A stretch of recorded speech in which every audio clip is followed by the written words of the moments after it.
Didn't graduate. I guess I blew it. You couldn't advise him anything. He would just look at you and say, so who do you think you are? We were just like really spoilt. And then they just give me the receipt and I'd pay. The guy walks in one day and then he says that he wants to make a movie. He was blowing the money. There was just like this habit that he had where as soon as he got money, it was gone. I just didn't have the skills or the experience. This money, I could see it disappear so fast.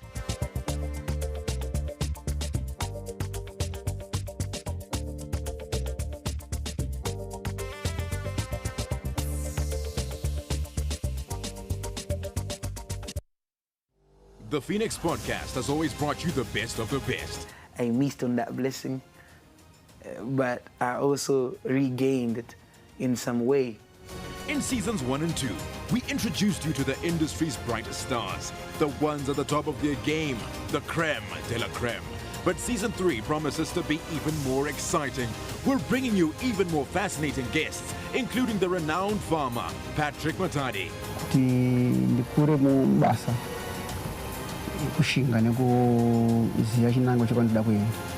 And to top it all off, our very own host, Ken Sharp, will be stepping out of the interviewer's chair and into the hot seat as he gets interviewed by a surprise guest host. From the boss, we've been beaten, but we're not beaten yet. We can still rise. Konapo Konapo, Ipapo, Bazetian Prime, DSTV channel 294, the place to be.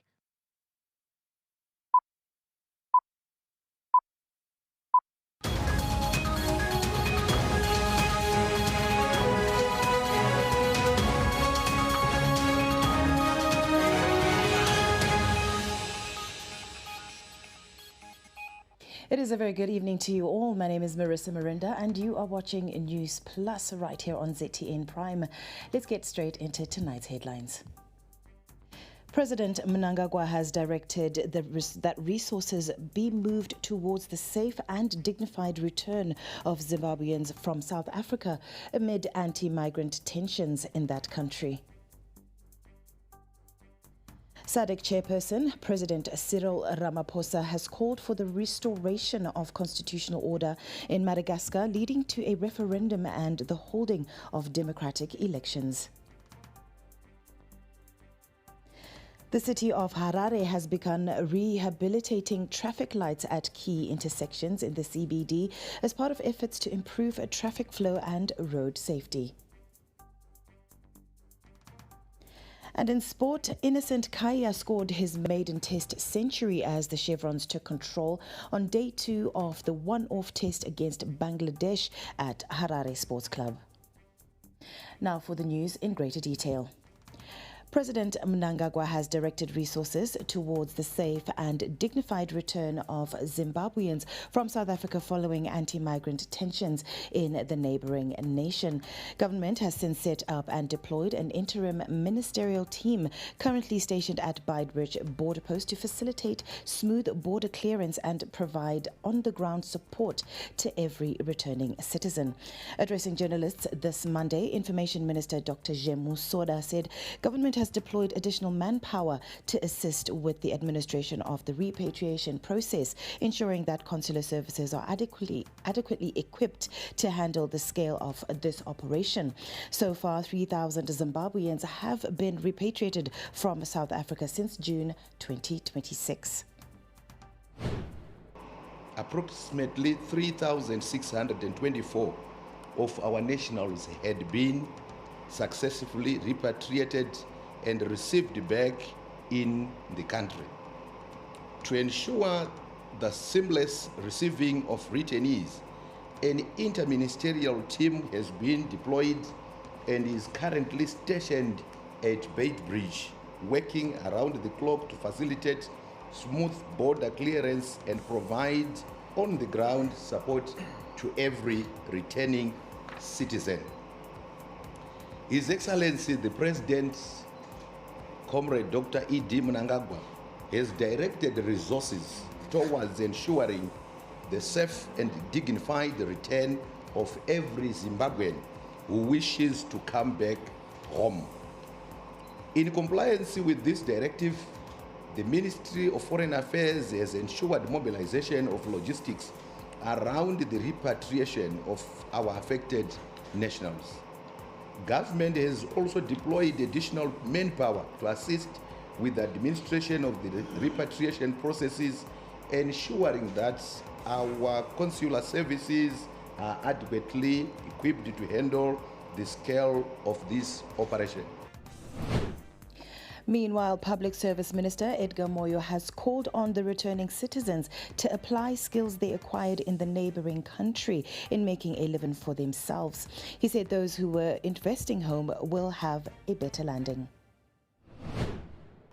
Government may not give freebies or handouts as they come, but those who have been profiled and found to be in need of assistance, government assistance, social protection services, those are going to be provided in the normal way since our people would have come.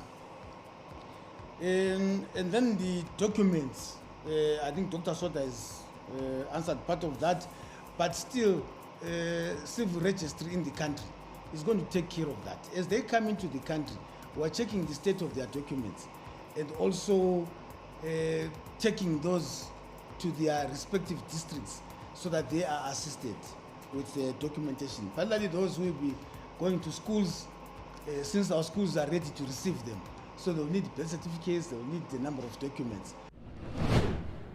Still on the returning residents, government has instructed all schools across the country to accept children of returnees needing access to education, saying no learner should be turned away. Communications Director in the Ministry of Primary and Secondary Education, Taunga Nandoro, said they are prepared for the integration process. We move on to our next story, where SADC chairperson, President Cyril Ramaphosa, has called for the restoration of constitutional order in Madagascar as part of a 24-month transitional period, which is expected to produce a referendum and the holding of democratic elections. He said this while addressing a SADC Heads of State Extraordinary Summit held virtually this Monday. President Emerson Mnangagwa is being represented by Acting Foreign Affairs Minister Frederick Shava. By the transitional authorities, we reaffirmed a clear and collective position. SADC will remain actively engaged in Madagascar until our sister country restores constitutional order. We further committed that the reform process must be inclusive, time-bound and nationally owned. The reform process must create space for all stakeholders, including political exiles, to participate meaningfully in shaping Madagascar's future. Importantly, the summit had urged Madagascar to submit a dialogue readiness report and a draft roadmap by the 28th of February 2026, with regular updates thereafter. These are not procedural formalities. They are essential benchmarks for accountability, transparency, and trust in a process that must lead to credible elections within an agreed time frame. At an extraordinary moment where our region, particularly in the few countries that are currently having to deal with Ebola, which has broken out and devastating the lives of a number of people in our region, as well as those who are affected by Ebola. And we wish them all, those who are affected and ill, a speedy recovery, and we pay our condolences to those who have died as a result. We now cross over to our correspondent, Eben Mabunda, who is at State House. Eben, good evening to you. What are some of the key takeaways from this extraordinary virtual meeting by the SADC Heads of State? Well, good evening. A SADC Extraordinary Summit is currently underway, taking place virtually, with Zimbabwe being represented by the acting Foreign Affairs Minister, Honorable Frederick Shava, on behalf of President Emmerson Mnangagwa. Now, this extraordinary meeting has been necessitated by the ongoing political situation in Madagascar, a member state of the SADC. This following the removal of the leader of Madagascar, or the government that was led by their Prime Minister, Mr. Rajoelina, was then impeached and replaced by an interim leader in the capacity of Colonel Michael Randrianirina. I hope I got that correct. Now, that being the state, within that 24-month transitional period, the SADC did deploy a SADC leadership, or SADC elders, led by former President Joyce Banda, to put together a report in consultation with the interim leadership of Madagascar for the paving of a 24-month period within which a referendum is supposed to take place, and also the restoration of a constitutional order within that particular country, resulting in a constitutional election. And so at this particular point, the elders of SADC have now compiled their report, and they're giving guidance to SADC in terms of how SADC should proceed from this particular point. And now President Cyril Ramaphosa, in his capacity as the SADC chair, did call for elections within this 24-month period, as well as the restoration of constitutional order led by the Madagascar, or the Malagasy people. He called for the development of a solution that is led by the people of Madagascar. And so there will be a later communique, as well as concluding remarks from His Excellency, the President of the Republic of South Africa, Mr. Cyril Ramaphosa. At the same time, His Excellency Elias Mahosi, the Chief Secretary for the SADC bloc, did call for, of course, coordinated efforts between SADC and the African Union. In fact, he said, as we speak, that there is close collaboration between SADC and the African Union for the Ebola crisis that is playing out in the Democratic Republic of Congo, bearing in mind that the DRC is a member state to the SADC bloc, and so there will be further communication in this particular meeting in terms of what the SADC heads of state have resolved in terms of dealing with the political situation in Madagascar, as well as the crisis, the Ebola crisis currently playing out in the Democratic Republic of Congo. Thank you. That was Eben Mabunda joining us from State House. Do stay with us. Newsplus will be right back. This June, step into a bigger entertainment experience with more to love on Us.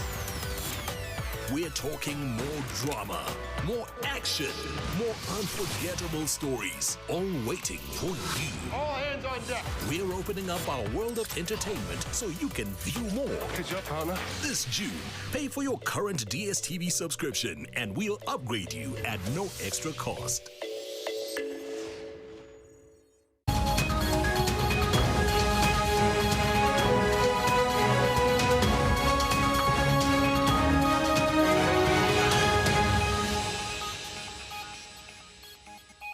Welcome back. You are still watching Newsplus, and for those that are joining us, a warm welcome to you.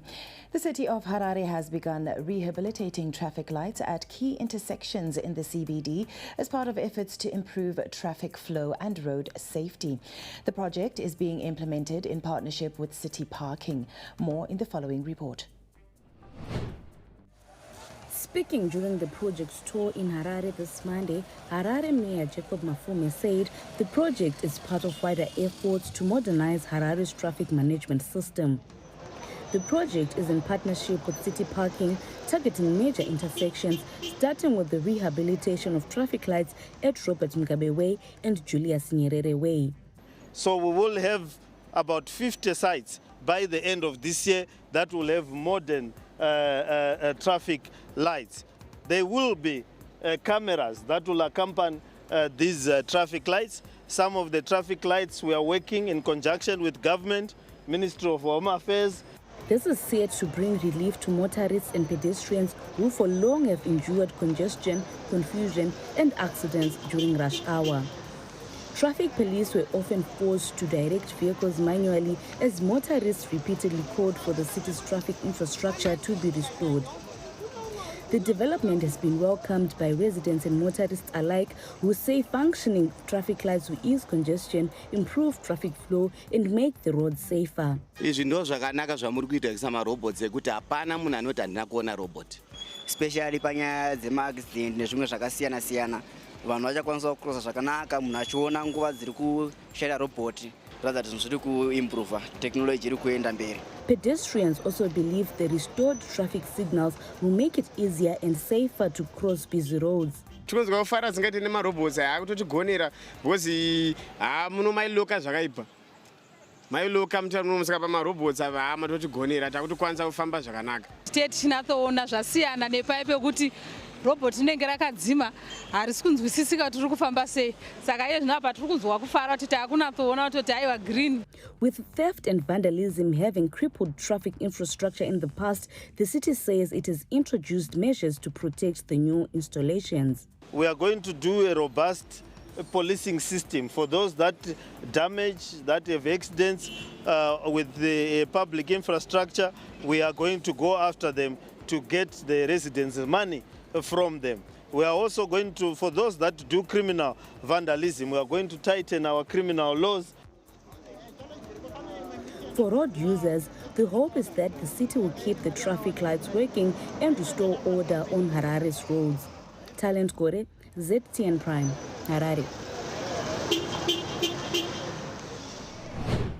A very welcome development indeed. And we move on, where Zimbabwe's largest integrated media house, Zim Papers, says it is accelerating its transition into a digital-first multimedia business, with management declaring that the future of the company lies in digital platforms, diversified revenue streams, and over-the-top OTT services as traditional media consumption continues to evolve globally.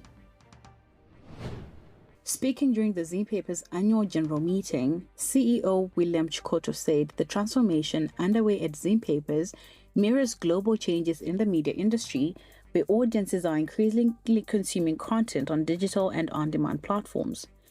He said the company has completed its newsroom transformation program, allowing content to be produced efficiently for print, digital, radio, and television from one integrated newsroom. This transformation has driven significant audience growth across all platforms, strengthening our relevance, reach, and competitiveness in a fast-evolving market. The CEO also said the company's next phase will focus on digital revenue diversification through retail, events, and educational services. He also announced a strategic shift for ZTN, saying the broadcaster will place greater emphasis on OTT platforms as consumer viewing habits continue to evolve. This decision is informed by both global trends and our internal analysis, which clearly show that OTT offers a more flexible, scalable, and commercial viable model, supported by our integrated newsroom. Zim Papers board chairperson Doreen Sivanda said 2025 was a defining year for the group, and focus is now on digital migration and cost rationalization to ensure sustainability. Addressing this structural imbalance remains a key board priority, and we are working closely with the management to ensure that the necessary strategic and operational adjustments are implemented.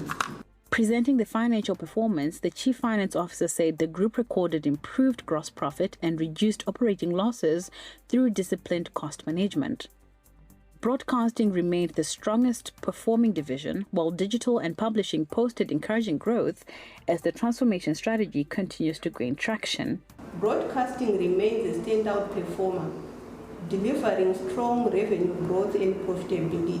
Management says ongoing restructuring, expanding digital platforms, and diversified revenue streams are expected to strengthen the group's financial position and support long-term sustainable growth.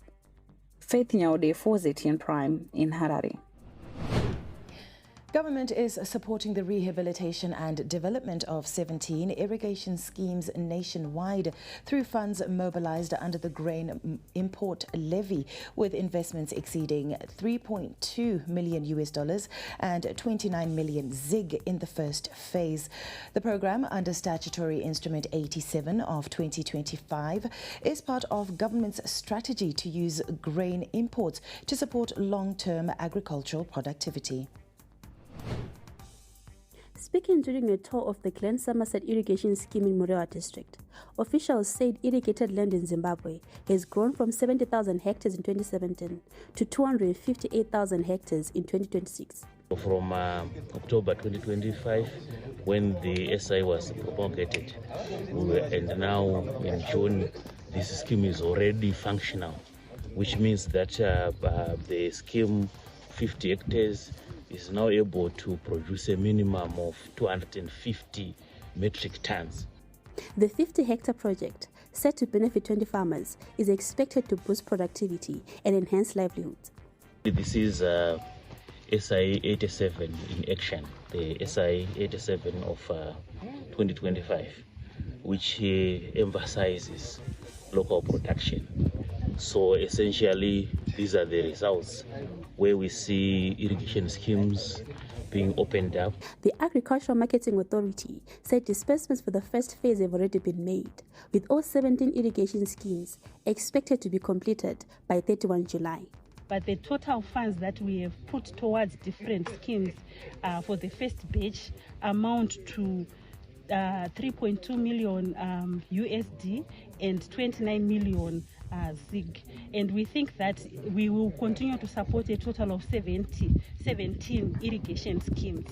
The investment underscores government's commitment to using the Grain Import Bill as a strategic instrument to strengthen agricultural productivity and reduce reliance on dryland farming. For ZTM Prime, I am Mashutu Mambo in Harare. When we come back, we touch on some business stories. This July, get ready for stories that will make your heart race. From love and passion to secrets and lies that can ruin everything. Catch the sizzling episodes of Sins and Roses at 4 p.m, Domenica Monteiro at 5 p.m, Be My Sunshine at 6 p.m, and Avenida Brazil at 7 p.m, Central African Time. Only on Novelas Plus, Channel 133 on DSTV.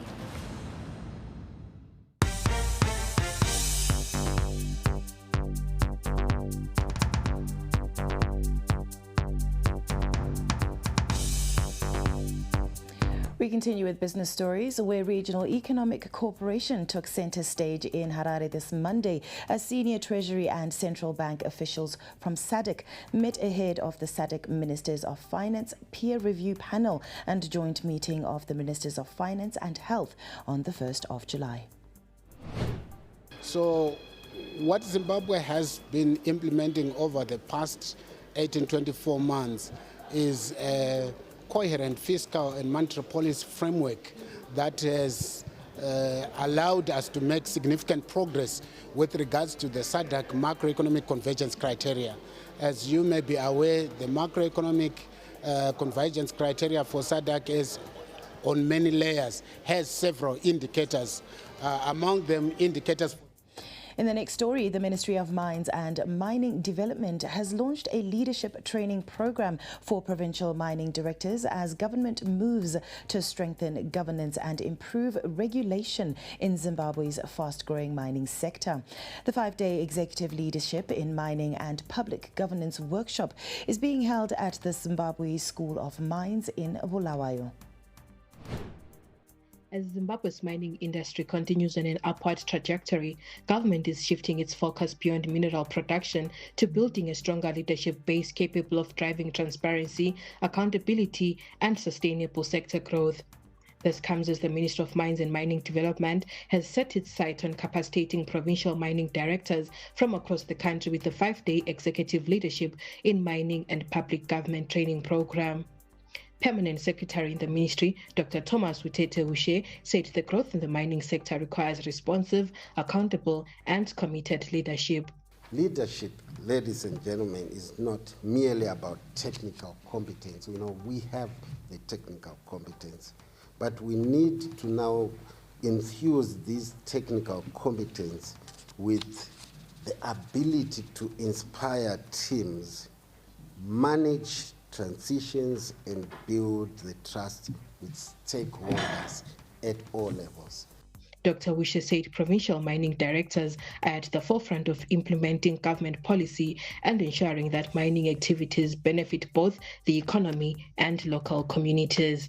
Would like to see more collaboration across agencies because effective mining governance cannot be achieved in silos. You need to be working with other government departments and stakeholders in society. Stakeholders say strengthening leadership is just as important as developing technical mining expertise, as effective governance remains central to building a competitive and sustainable mining sector. So the ministry saw that gap, discussed with the school that we come up with a training program which will actually serve to address that. As the 5-day training opens, expectations are that participants will return to their provinces better equipped to address emerging challenges in the mining sector as the nation moves to unlock the industry's full potential. For ZTN Prime, I'm Andile Chuma in Bulawayo.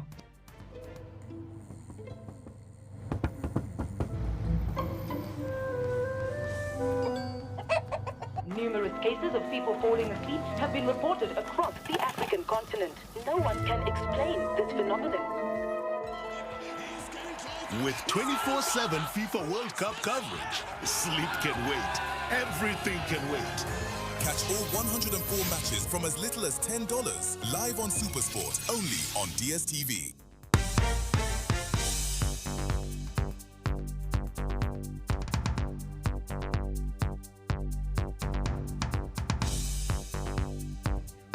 In the world of sport, opener Innocent Kaya scored his maiden test century as the Chevrons took control on day 2 of the one-off test against Bangladesh at Harare Sports Club. Play resumes at 9:30 a.m. on Tuesday. We move on to our next story as the Premier Soccer League season 2026 marathon intensifies.